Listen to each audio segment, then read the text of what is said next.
Good evening, everyone.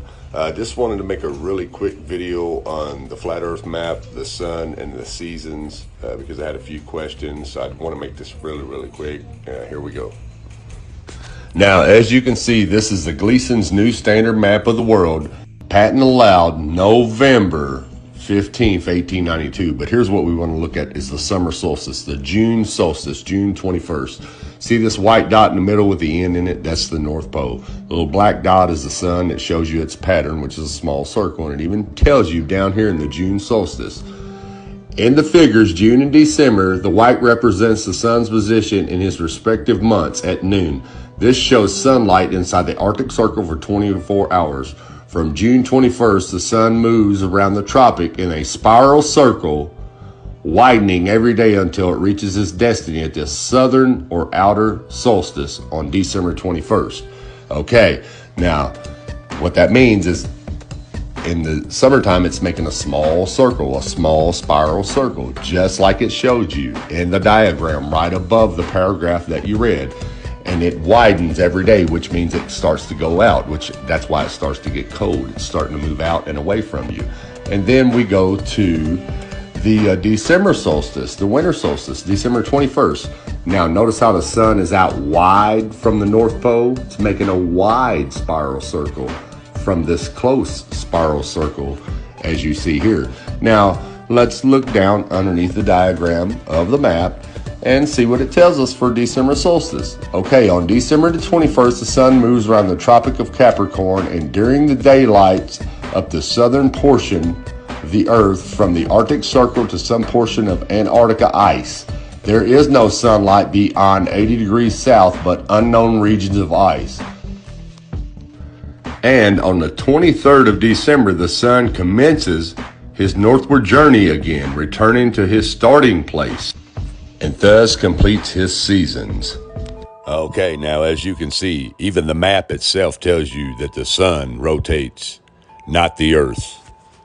Now let's move on. Your December solstice would look like this right here on the flat earth map. It's way out here. Check it out. It's dark on one side of the earth, light on the other, just so you understand that. It makes a wide circle, right like this right here. That's why it's cold right here. It's cold right there in the United States in the wintertime, isn't it?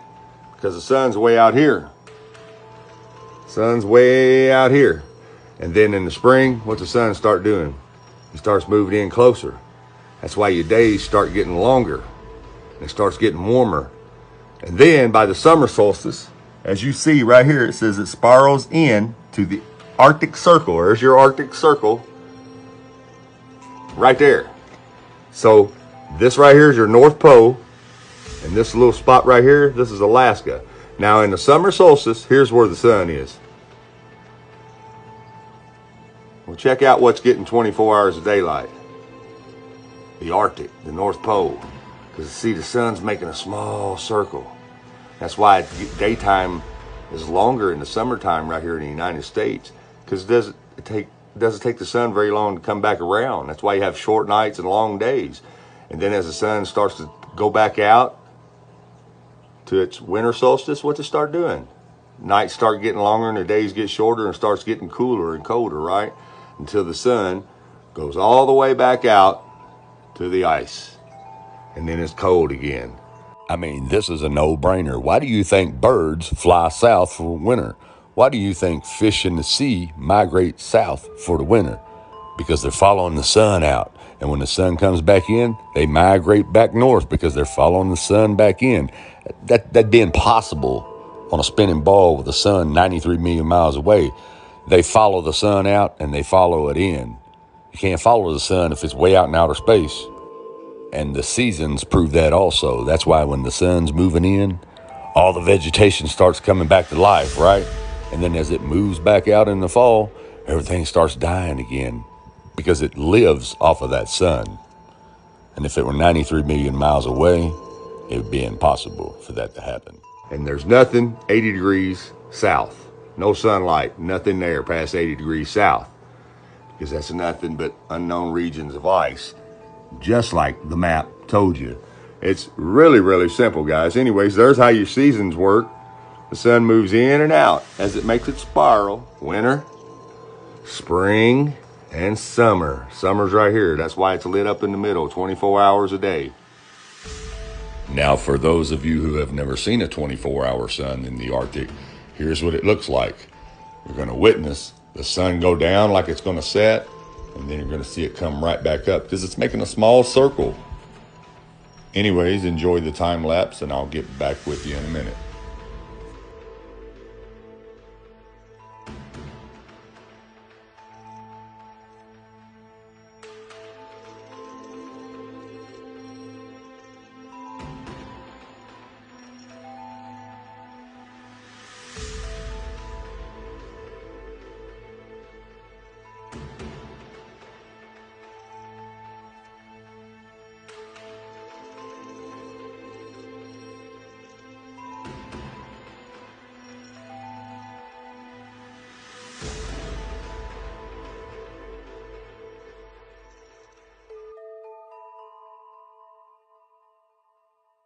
Now, let me speed this up for you just a little bit more to give you a better understanding.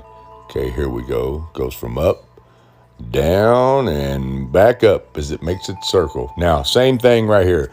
As you see this plate that I have sitting on the table, we know this plate is round, flat, like a disc, okay? All I'm going to do is run this little LED light around half of that plate, which would represent half of the Earth. As you see, it starts out high, it goes down low towards the outside of the plate, and as I come back around, it comes back up. That's just what you've seen here. Now, look again. Goes down, around, and comes back up. Once again, same thing on the plate. Goes down, around, and comes back up. So, as you can see, guys, it makes a small circle. It never sets, and then it works its way back out to the winter solstice, and it'll be dark in the Arctic until the sun works its way back in to its summer solstice. God said, "Let there be lights in the firmament of the heaven to divide the day from the night, and let them be for signs and for seasons and for days and years, and let them be for lights in the firmament of the heaven to give light upon the earth." And it was so. Like I always say, it's really, really simple. Anyways, everyone have a good night. Thanks for watching.